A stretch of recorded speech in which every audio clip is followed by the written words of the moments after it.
Welcome to Arts Talk TV. We're putting a spotlight on creativity.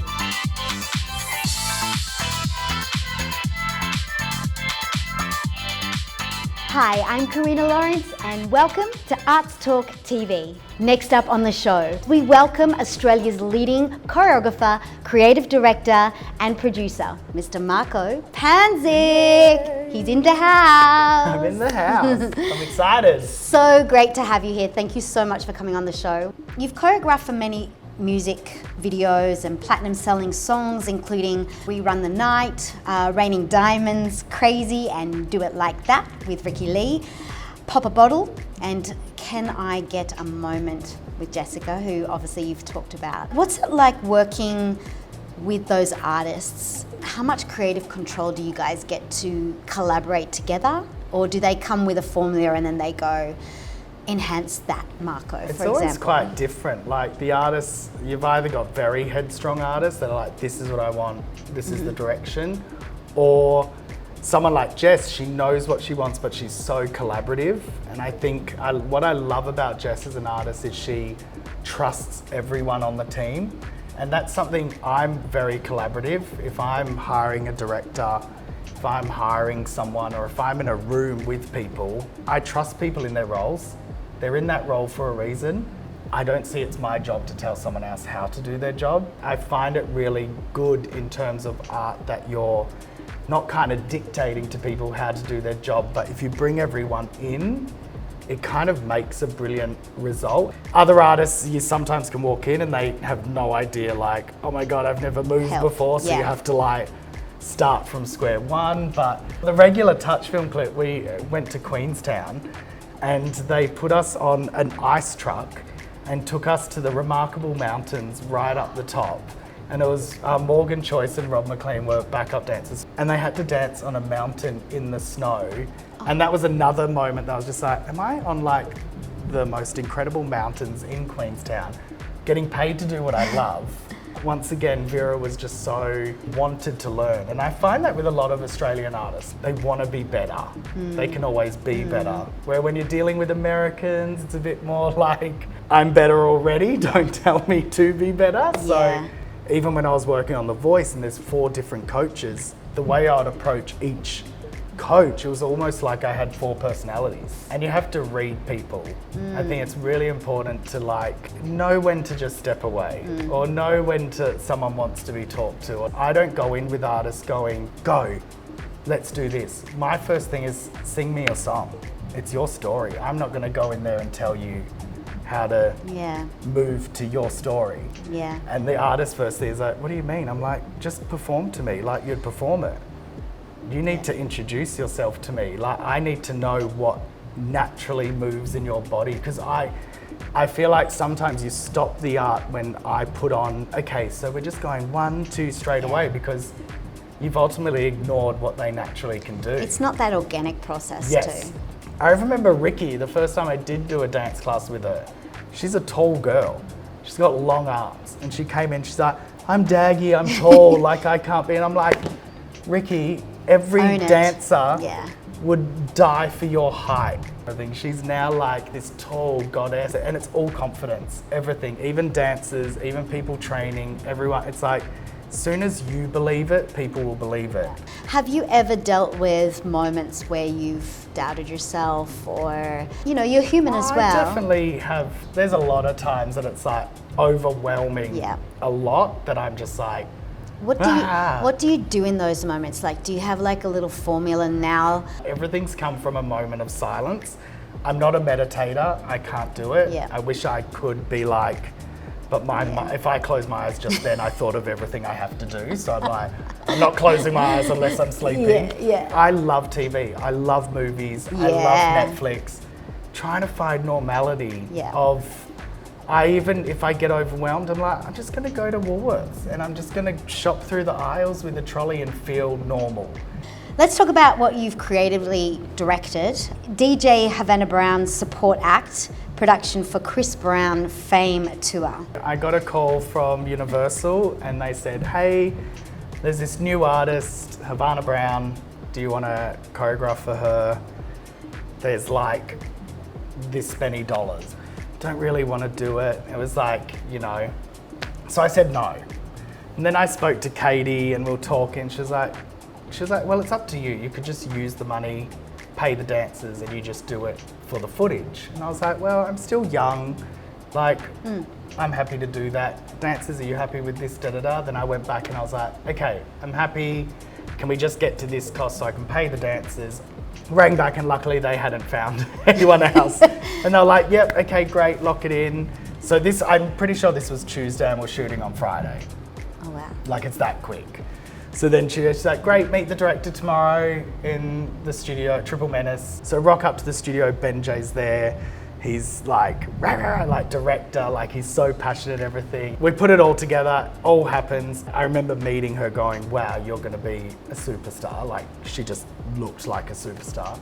And then the film clip became like #1, the song went wild, it went like through the US, like it was like multi-platinum, like it was massive. A week after the shoot, it was, hey, Chris Brown's doing a tour, we're doing the support act, can you put together, here's your budget? And it's like, oh my God. That was if unbelievable. I said no to that, then all of these other, and then Benjay was like, great, Alan Levon, will you come do this film clip? He ended up doing the Vera Blue film clips that I've been doing. So all these connections that I made from one possible no, because I may have not got paid, led to the smartest decision. Sometimes you may have to do something as a creative, as a choreographer, to get yourself out there more. And that was like a lucky roll of the dice. There was another sliding door of like, do I want to do the Dream Dance Company or do me and Pete want to move to London? And we had filled out all the paperwork for London and it was very heavily that was happening and the dream wasn't. And then we went, let's try the dream. And then I go, wow, what a sliding door moment if we went to London. You're the artistic director of the Australian Dance Festival. You've been the artistic director since 2012 to present. It's huge. Yeah, insanity. It's a big event. I've loved being part of it and watching how many things it's launched in our industry of being part of that, even with the Dream being involved in it, and many other brands that have come and put their work on there. It's like we've seen it all kind of evolve. Saw Australian Dance Festival the first year it came out, 2009, and Angela was from the Sydney Latin world, so it was that whole, she ran that festival to then create this. And as soon as I saw the first logo of it, I remember going, hi Angela, I'm Marko Panzic. I would love to meet you for coffee. And I sat down with her, I was like, tell me about the festival, what's your dreams and goals, da-da-da. And for 2 years, I just stayed a part of it. And then me and Angela created this good working relationship that then she went, I keep coming to you for advice. Can you just be the artistic director because we have this communication? So it was all from sending an email and making that meeting happen and not being afraid to go, let me be part of it. Yeah. Have you always been like that? Is that part of your personality? How would you have handled rejection, for example?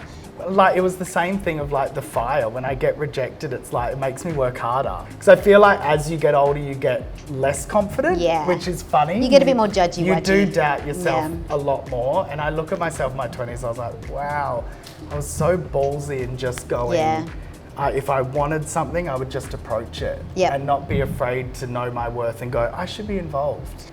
Like, and I think it's become more prevalent now that people, if they're not involved in something, they don't say anything. Yeah. Does that make sense? They're just like, oh, I'm not invited. Nothing speaks louder than passion. And I think for me, when I see something and I'm like, I want to be part of that, I write, like, I would love to be part of this. And then my passion speaks, because some people, if I've written that to them, they go, oh my God, I just never thought you'd be interested. If you put yourself out there and you show that you have passion towards it, everyone wants to work with passion. Absolutely. Yeah. Okay, let's move into the artistic director and founder, the Dream Dance Company. Created the first work, Genesis, with Stephen Tenos. It toured Sydney, Gold Coast, Newcastle and Hobart. Then you collaborated with New York City choreographer, Candice Brown, The Secret Society. That show toured Sydney, Perth, Gold Coast to sell out audiences.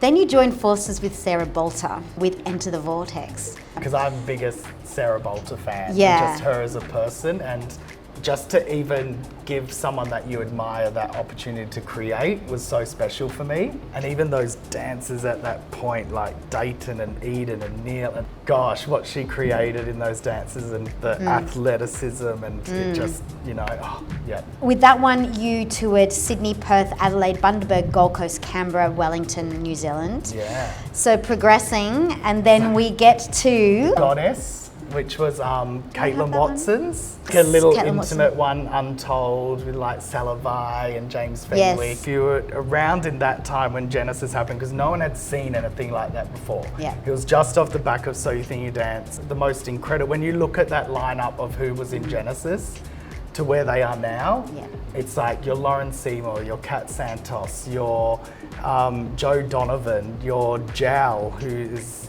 overseas killing it. You've got cast like Edens and true. Dayton's and Michael Yep. Demeski and portal that gave those artists to like really individually stand in a line, like the chorus line, and be like, I am this dancer in Australia. And I still remember Gold Coast, the foyer at the Arts Centre when it finished and we came out, there would have been like 500 dance kids in the foyer screaming like it was like an Ariana concert. And I'm going, this is what how dancers should be received. If I can put people in a show that then people go Paris Kavanagh, Yeah. or people go Sarah Bolter and her work. It's like the dream's a nice Yeah. little portal to like, here's your moment, and then you watch them like kind of grow into the atmosphere of the It's industry. literally like you're creating more and more and Yeah. more opportunities. Yeah.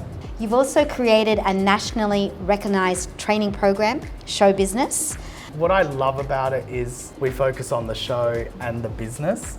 So they get real life kind of situations of, even on Jess's tour last week, I brought 2 of the students with me to get hands-on experience of what that is like.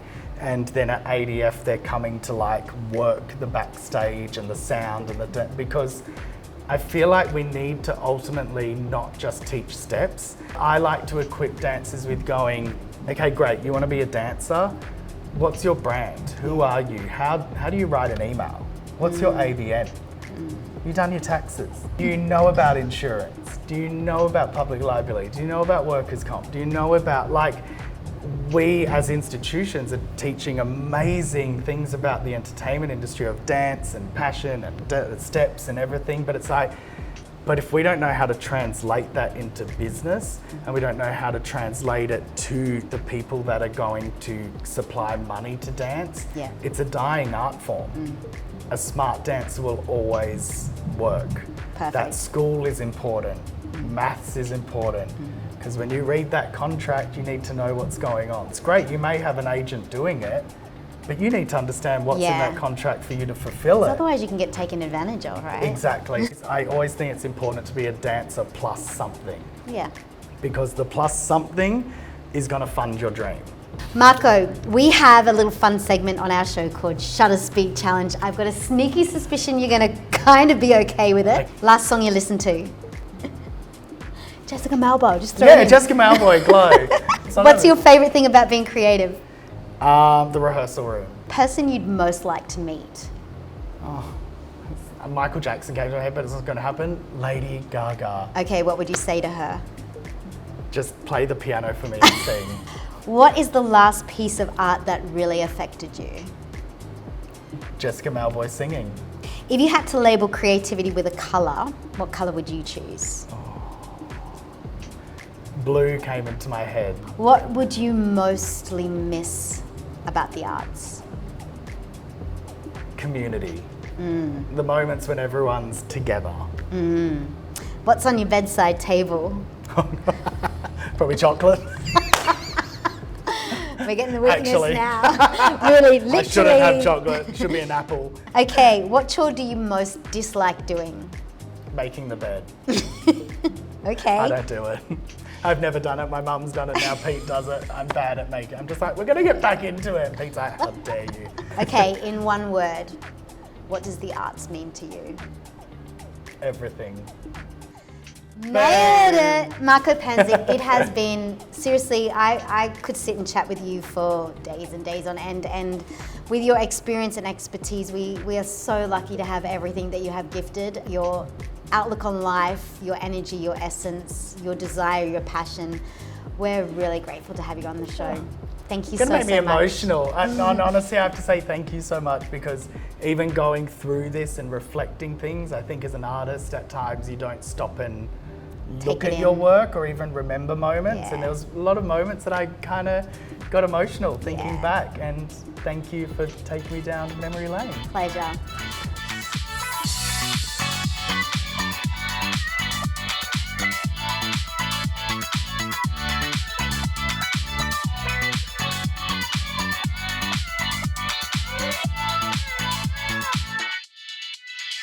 We hope you've enjoyed the episode. We look forward to catching you next time.